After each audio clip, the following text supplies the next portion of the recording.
Ready to join the movement? Then welcome to the big picture.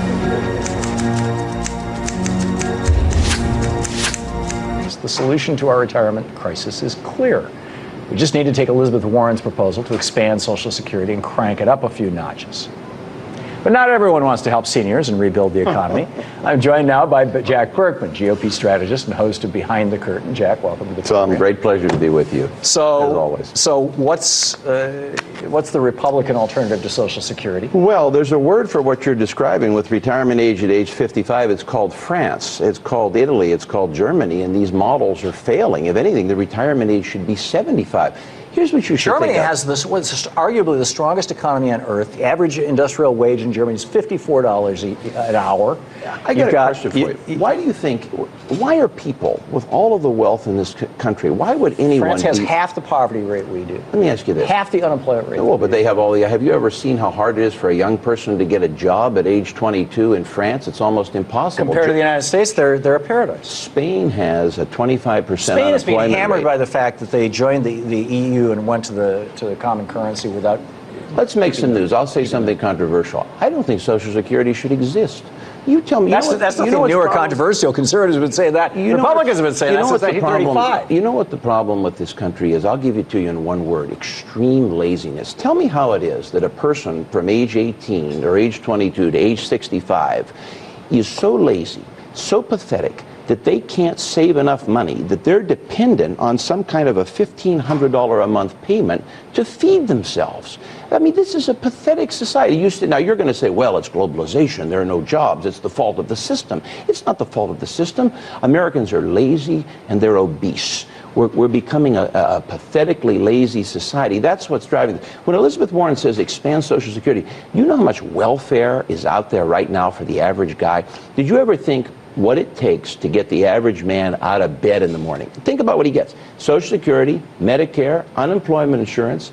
He gets the Health Reform Act. Social Security and Medicare until after you're 65 years old. But think about what he gets. Do you know what you're talking about? The average man, well, yeah, I'm saying the whole lifetime. The average man can no longer pay health insurance for him and his family, so he needs that to be free. He needs all of these benefits to be free. And then you have Elizabeth Warren saying, well, instead of raising the retirement age, we're going to lower this and we're going to increase Social Security, we're going to expand this, and then you want to tax the rich. The reason that the rich shouldn't pay for Social Security, Jack, they don't benefit from it. I think we must live in different countries. The Americans that I know are hardworking, decent people.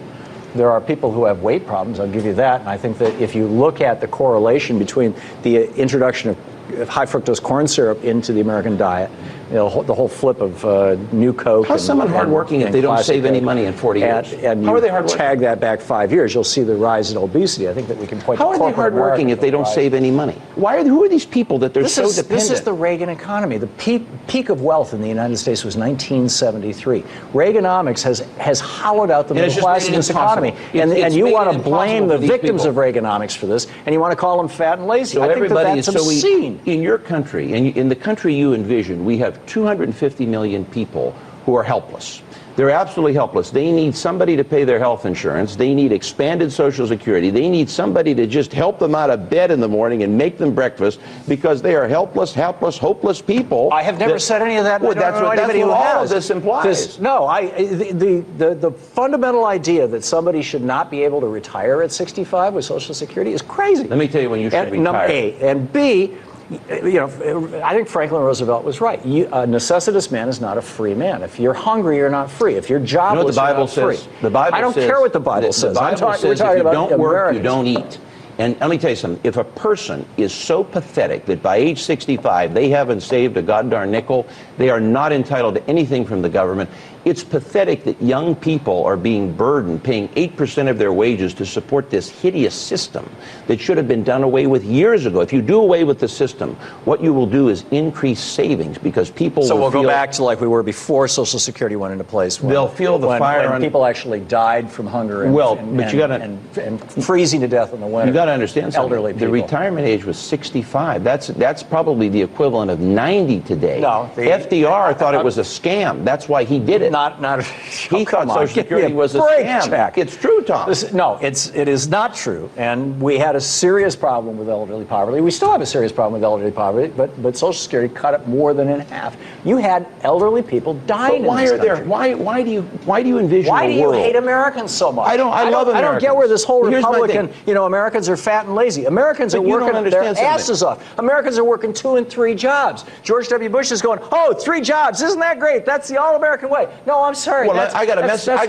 a message for those people. If you need to support your family and you need to save money, work 5 jobs, work 6 jobs. Do what I've done all my life. Work 80 hours a week. Let me tell you something. I never saw a hardworking person until I moved to Washington, D.C. To hell with family, to hell with kids. To hell with family. People. I believe in a people man. should work an 80-hour work. I believe in a man so supporting his family. Yeah, but never seeing them. You don't have children in this country until you can afford to pay for them. You don't ask the government to come in and pay the health insurance. And you're going to do that on $7.25 an hour wage. Get a better job. At where? That's their problem. That's not my problem. Yeah, see, Every man's got to figure it out his own destiny. Problems, if we not all of consider our ourselves problems. Americans. What they need is a fire under their butt to wake up in the morning and do what I do and you do and people who succeed do. That's complete nonsense. What they need. To suggest that people are only motivated by being terrified of starving to death. That is the most dystopian. Motivates me every day. Well, I really feel sorry for you. Jack, thanks for being with us. So, a great pleasure. Nice to meet you.